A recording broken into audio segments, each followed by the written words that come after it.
All right, hello students. Today we're moving on with lesson 8, equivalent ratios defined through the value of a ratio.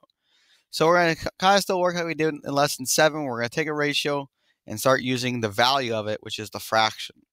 So let's go ahead and look at exercise 1 here. It says circle any equivalent ratios. Well, I want you to take a moment. 2 of these are equivalent, and then the other 2 are equivalent. So go ahead and take a moment, try to figure out which ones you think are equivalent.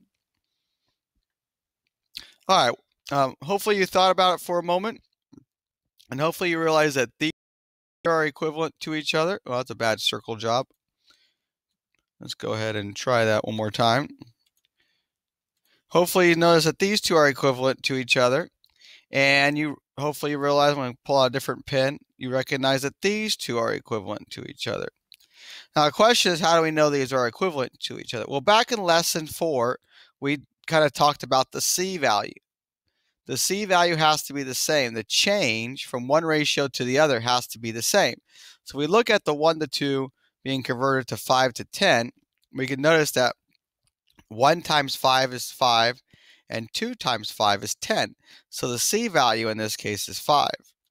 If we look at it also with the other one, right here, the C value for these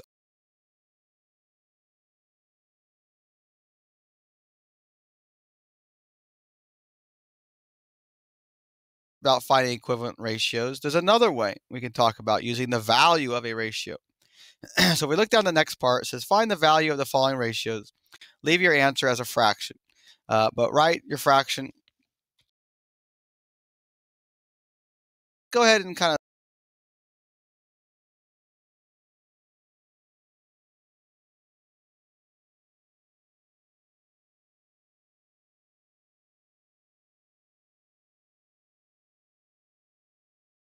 well, if I create the fraction form of 1/2 or 1 to 2, it would simply be 1 over 2. If I create the fraction of 5/10 or 5 over 10, I could show that these are equivalent to each other by reducing or simplifying the fraction with the larger numbers. So if you look here, 1 over 2 or 1/2, and this is 5 over 10, this can be simplified down to equal 1/2. Well, the question is, how do we do that? Well, if we divide both top and bottom of this fraction by 10, because they are both divisible by 5, we come up with our equivalent fraction of 1/2, or the same fraction. And if you notice, both these fractions are exactly the same, the 1/2 and the 1/2. So if these other 2 are equivalent, we should be able to do the same thing. If the 6 over 16 and 12 over 32 are also equivalent to each other, we should be able to do the same thing. So what I want you to do is I want you to go ahead and try it and write these both as fractions and simplify both of them down. So go ahead and pause the video, give it a try, and then come back and see what the answers are. All right, so hopefully you gave it a try. Let's go ahead and write these as fractions. Now I'm going to start kind of coming down here because I have to write so big. If we look at 6 over 16, and we simplify this down, remember this is not simplest form because these are both even numbers. And if I have 2 even numbers, that means I can divide both of them by 2. Now instead of writing them both of them, I'm simply going to write it once. I'm going to divide both top and bottom by 2 and come up with my equivalent fraction of 3 over 8. All right, so if I took this second fraction, if I took the 12 over 32 and did the same thing, I should come up with the same fraction, 3 over 8. So let's go ahead and write down the fraction. Let's go ahead and write down the other one, the 12 over 32. And people need to ask, well, what can I divide both 12 and 32 by? Well, we can think about this. These are both even numbers. We could divide by 2. That would work. But we could also divide by 4. 4 goes into 12 and 4 also goes into 32. Now, if you divide it by 2, that means you have to divide by 2 again. So I'm going to divide by 4 because I know that the greatest common factor is 4. And 12 divided by 4 is 3. 32 divided by 4 is 8. because 8 times 4 is 32. So because these fractions are exactly the same, that's what makes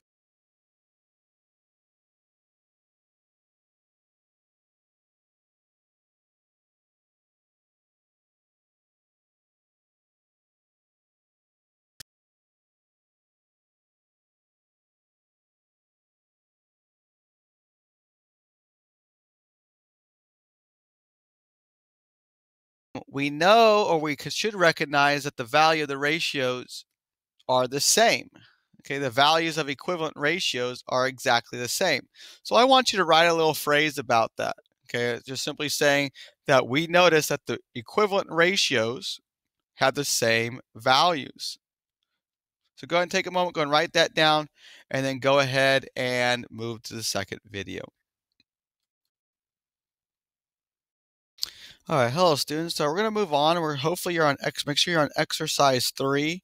Here we're going to skip exercise 2 right now. We're going to work on exercise 3. So let's go ahead and look at it together. Tavon is training for a duathlon, which is a race consists of running and cycling. The cycling leg is longer than the running leg of the race. So while Tavon trains, he rides his bike more than he runs.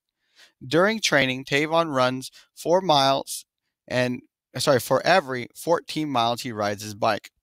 All right, so that's a lot of information. Hopefully we can identify what the kind of important piece of information. We kind of look here. Tavon runs 4 miles for every 14 miles he bikes. That's the ratio given. Okay, so that's kind of what we're discussing. We're discussing ratio values. So you probably want to identify what the ratio is. And of course, there it is.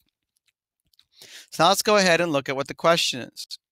Identify the ratio associated with the problem and find its value. Well, here we go. So we underlined the ratio. Okay, so now we're going to go ahead and we're going to write the ratio and its value. Well, the ratio can be written in a couple ways. So let's go ahead and kind of talk about it because they both have different values. So let's go ahead and discuss the ratio, the way it's given. First, we have Tavon runs 4 miles for every 14 miles he rides his bike. There we go. The ratio. We're talking about of number of miles ran, number of miles he cycled. I didn't put he in it, so let's go ahead and put cycled is 4 to 14. All right, so that's good. That's the ratio that is given to us. We have the ratio of number of miles ran to the number of miles cycled is 4 to 14. So now if we go ahead and we write this as a value, we go ahead and we have to create this as a fraction. So let's go ahead and rewrite this or create this as a fraction. So of course the 4 would go on the top, the 14 would go on bottom. Well, remember, we want a value. We want it to be in simplest form. So can I simplify 4 over 14? The answer is yes. So we go ahead and we divide both top and bottom by 2, and that would give me 2 over 7. So when we're doing this problem, we first have to identify the ratio, because that's what it tells us to do. The ratio of number of miles ran, to the number of miles cycled is 4 to 14. And then next, we had to find its value. So it had 2 things for us to do here. So we wrote it as a fraction. And then, of course, we simplified it down. All right, so that's we're going to be using this or kind of going back to this information because this is problem A. So we're going to go ahead and move on to problem B. So go ahead and stop the video, the quick little video, kind of just give an introduction to the problem. And then the next video, we're going to talk about problems B and C. All right, hello students. Now we're going to move on with problems or parts B and C of exercise 3. So let's go ahead and get started. Well, before we get started, I'm going to go ahead and I'm going to write down the value we have from A. You don't need to write this down. I'm going to write this down so I can compare it because we're going to have to do some comparison from A to B and C. So I just want text boxes. You don't have to draw those in. All right, so let's look at B. When Tavon completed his training, so he's all done with his training, the ratio of total number of miles he ran to total number of to 280. Is this consistent with Tavon's training schedule? Explain why or why not. So remember, identify the question. So let's go ahead and underline the question in green.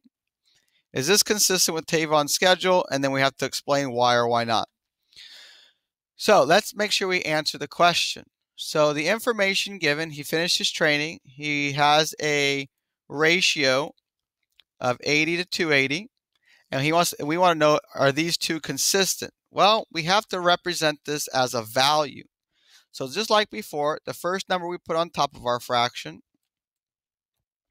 and the second number we put on the bottom of our fraction. Remember, this is the work we need to do. This is not the answer. This is the work we need to show, or we should be able to do to develop the answer.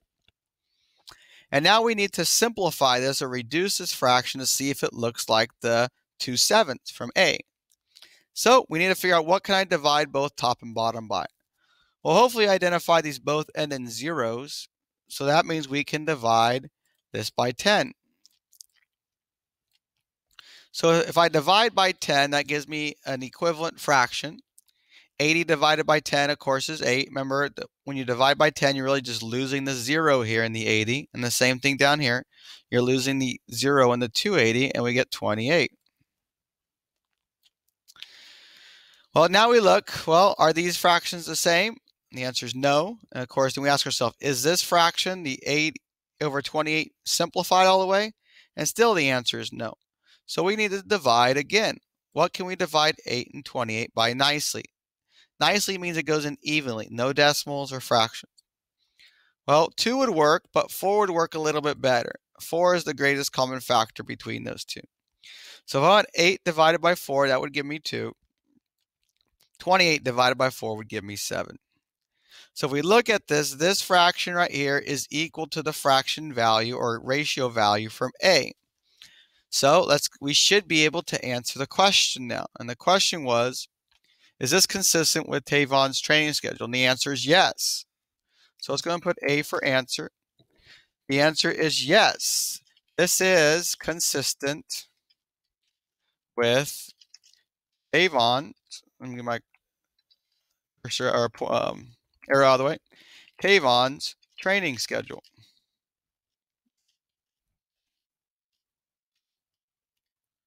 Then we need to explain our why. So now we got to explain our why. This is consistent with Tavon's training schedule. Oh, excuse me.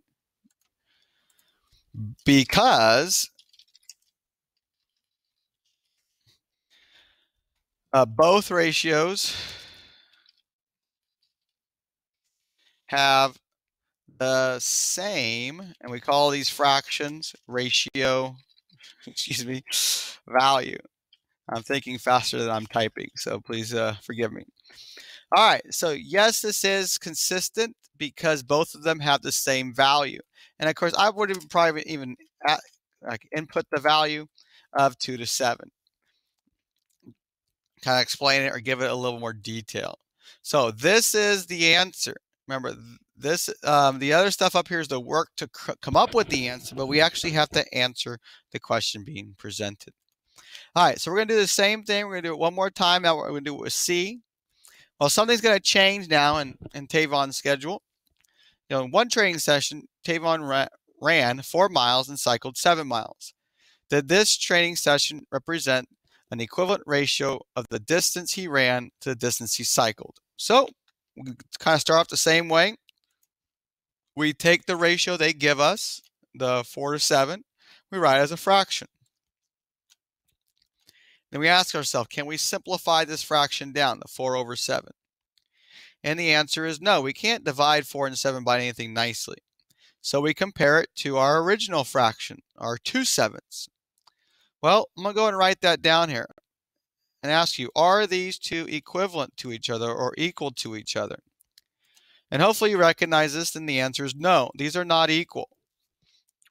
So because they're not equal, or why they're not equal, is because the bottoms are the same. That's great, but the tops are different. In order to be equal, these fractions have to be exactly the same. So since these fractions are not both the same, then the answer is no. This does not represent an equivalent ratio. So let's go ahead and write that down. So we're going to put our answer, A for answer. The answer is no. This is not a representation of an equivalent ratio. Of an equivalent ratio. Now, why? Because the ratio values are not the same. Now we could put what they are, the 4/7 to the 2/7. And let's do, I think we should do that kind of like we did here. Let's go ahead and do that real quick. 4/7, comma 4/7 does not equal 2/7. All right, so because they're not the same, they're not equal to each other, they can't be equivalent ratios. So remember, once again, you need to show the work, but you also need to make sure we're writing down the proper answer and answering the question as being presented. So please make sure we take the time to do so. All right, you can go ahead and stop the video. You can go ahead and move on to your next activity in class.